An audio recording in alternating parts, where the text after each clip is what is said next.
And as you will see shortly, developers are already leveraging this to build groundbreaking experiences.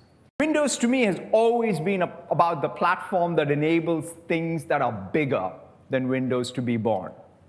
The web was born on Windows. We are again creating a new opportunity across our entire ecosystem as we build this new category together.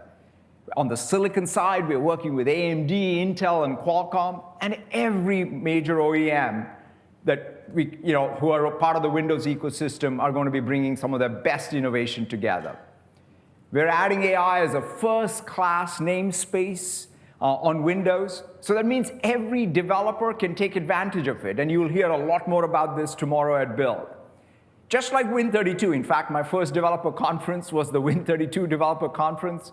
And what Win32 meant for graphical user interface, the new Windows Copilot runtime that we are announcing today will be to AI.